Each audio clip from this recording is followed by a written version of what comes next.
now at your knowing any." "Are you so severe upon your own sex to doubt the possibility of all this?" "I never saw such a woman. I never saw such capacity, and taste, and application, and elegance, as you describe united." Mrs. Hurst and Miss Bingley both cried out against the injustice of her implied doubt, and were both protesting that they knew many women who answered this description, when Mr. Hurst called them to order, with bitter complaints of their inattention to what was going forward. As all conversation was thereby at an end, Elizabeth soon afterwards left the room. "Elizabeth Bennet," said Miss Bingley, when the door was closed on her, "is one of those young ladies who seek to recommend themselves to the other sex by undervaluing their own, and with many men, I dare say, it succeeds; but, in my opinion, it is a paltry device, a very mean art."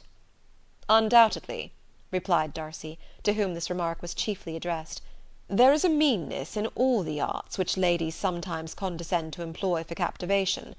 Whatever bears affinity to cunning is despicable." Miss Bingley was not so entirely satisfied with this reply as to continue the subject. Elizabeth joined them again, only to say that her sister was worse, and that she could not leave her. Bingley urged Mr. Jones being sent for immediately, while his sisters, convinced that no country advice could be of any service, recommended an express to town for one of the most eminent physicians. This she would not hear of, but she was not so unwilling to comply with their brother's proposal, and it was settled that Mr. Jones should be sent for early in the morning, if Miss Bennet were not decidedly better. Bingley was quite uncomfortable.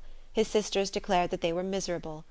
They solaced their wretchedness, however, by duets after supper, while he could find no better relief to his feelings than by giving his housekeeper directions that every attention might be paid to the sick lady and her sister.